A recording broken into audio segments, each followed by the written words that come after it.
You know, one of my fellow classmates at NBCC Woodstock back in the 80s asked me straight out, how come there hasn't been any great live concert recordings of the Beatles? Well, I said, other than the Hollywood Bowl concerts were very tinny, you didn't have the capacity back then to give a good indication of what the Beatles played like on stage because of the noise and the bad performance venues and all that.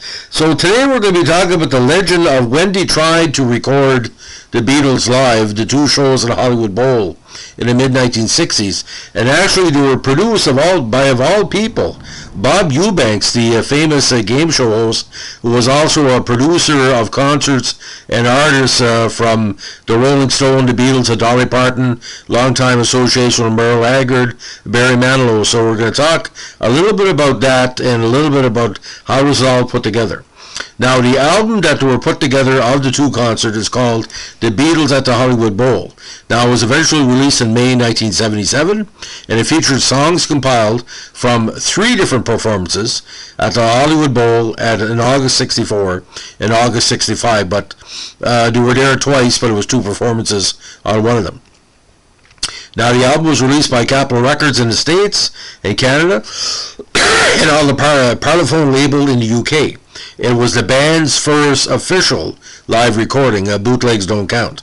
A remastered and expanded version of the album was released on CD for the first time, entitled Live at the Hollywood Bowl, on September 9, 2016, to coincide with the release of the Ron Howard documentary, The Beatles 8 Days a Week, which talked about their touring time. Now, it was recorded on the 23rd of August 1964 and the 20th and 30th of August in 1965. Now, the album itself, the original album, is 33 minutes and 15 seconds. The producer of the original recordings, Voyle Gilmore, with George Martin doing mixing and sequencing. Now, this came out in 1970 between the Rock and Roll Music compilation release and the Live at the Star Club in Hamburg, Germany, the infamous 62 concert.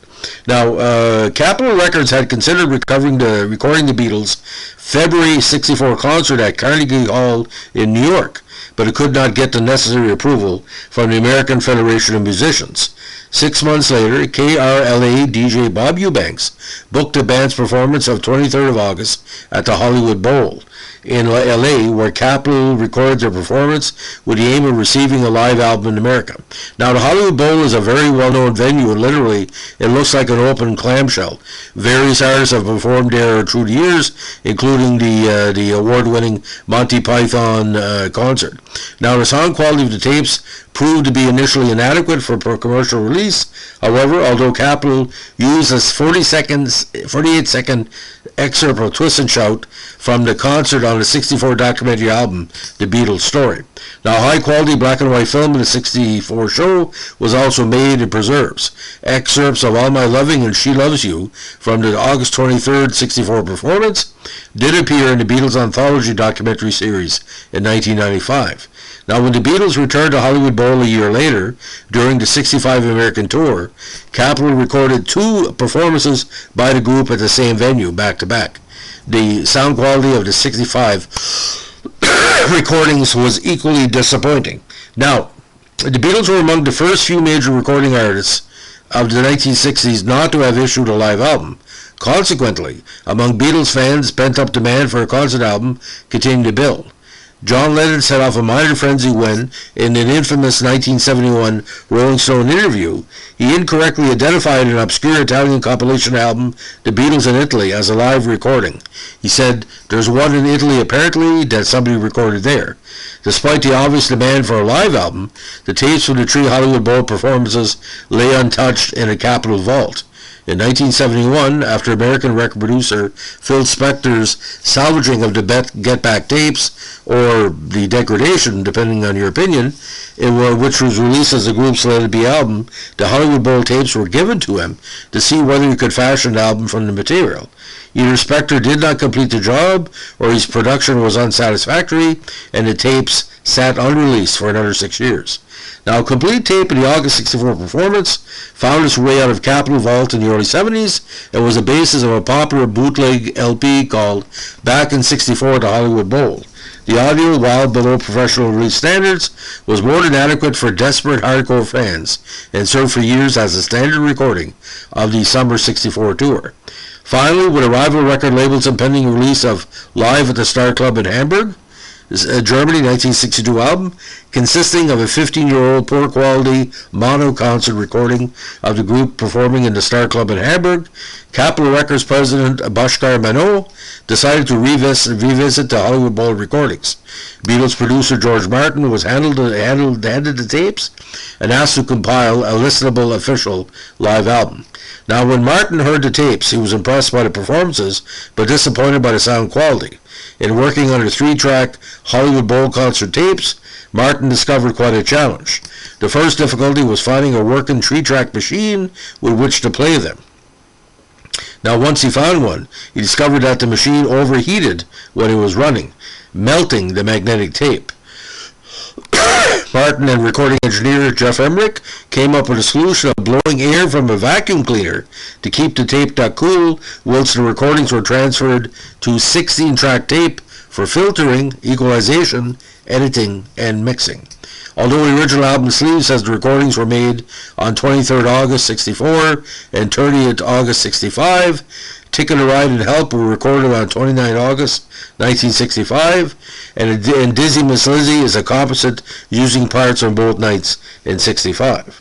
Now, a number of songs performed at the August 23rd 64 concert and the August 30th 65 concerts were not included on the album.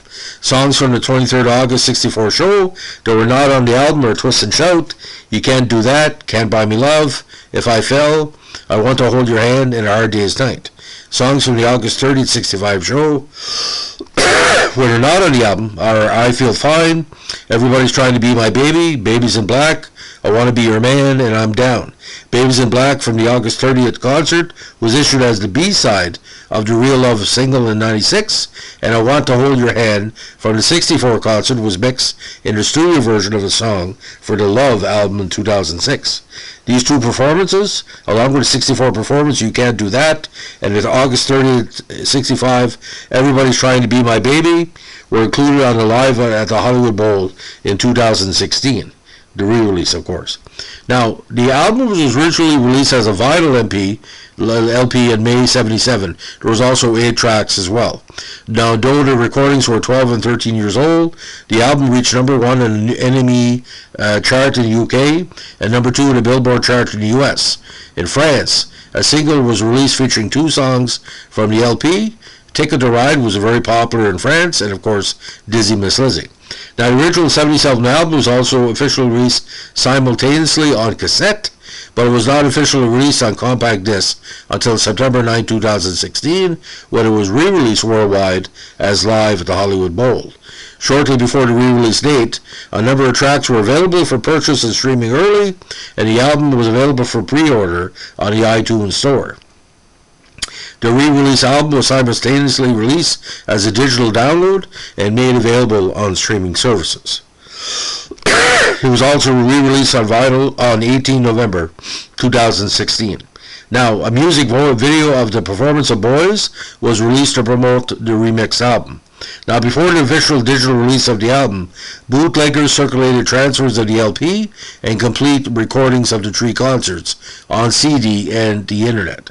Now, the Beatles at the Hollywood Bowl was voted the 26th best record of 77 in the Paz and Jope, an annual poll of American critics published by the Village Voice.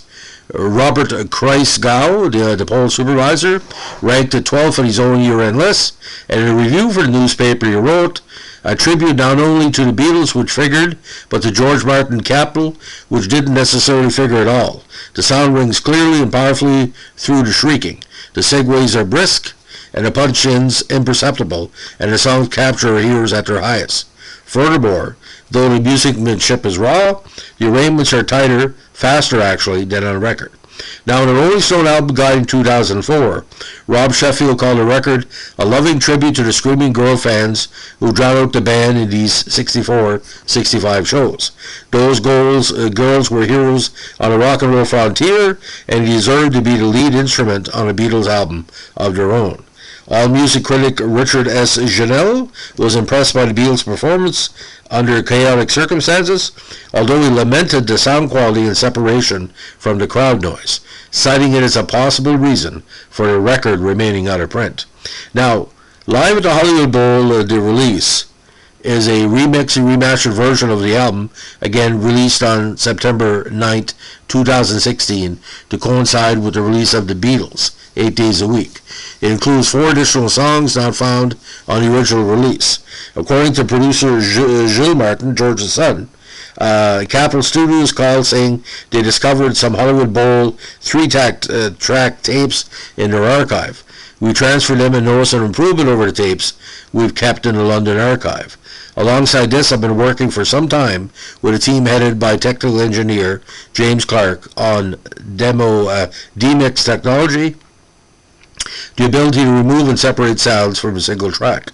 It was released on September 9th, 2016, 7 years to the day after release of the band's remastered core catalog and the Beatles rock band.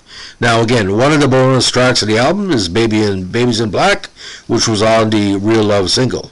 And at the time, it was previously unavailable on the album or as a digital download.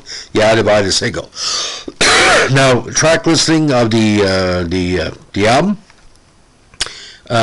Twist and Shout and She's a Woman from the August 30th show, the Dizzy Miss Leslie combination mix, August 29th and 30th, 65, Ticket a Ride, August 29th, Can't Buy Me Love, August 30th, Things We Said Today, August 23rd, 64, and Roll Over Beethoven, August 23rd, 64. Now, side 2, Boys, August 23rd, 64, Hard Day's Night and Help from the August 29th and 30th performance at 65. Next 3 songs, All My Lovin', She Loves You, and Long Tall Sally, August 23rd, 64. The 2016 reissue bonus tracks, all from the August 23rd and August 30th shows, back to back. You Can't Do That, I Want to Hold Your Hand, Everybody's Trying to Be My Baby, Carl Perkins, of course, and Babies in Black. Now, again, only Lennon, McCartney, and Harrison Starr performed on it. Ringo had the lead vocals on Boys, while George had lead vocals on Roll Over Beethoven and Everyone's Trying to Be My Baby. Now, in the weekly charts of the 77 release, Australia was number 12, Austria number 3, Canada number 8, Japan number 1, New Zealand number 18, Norway number 4, Sweden number 17, UK number 1, US number 2, and West Germany number 10. Now, the certifications, it went platinum in Canada, 100,000 sales. France, it went gold, 268,000 copies. Japan, it went 186,000 copies. UK, it went gold, 100,000, and of course, United States, it went platinum. Now, the 2016 release went number 3 in UK, number 7 on Billboard, and year-end charts, Austria, it was 86, Japan 15, and Canada 54 in 1977. So I did have the cassette version of this many years ago, and like I said, it is what it is. It's just an okay recording of a very tough venue, but the Beatles are in full power.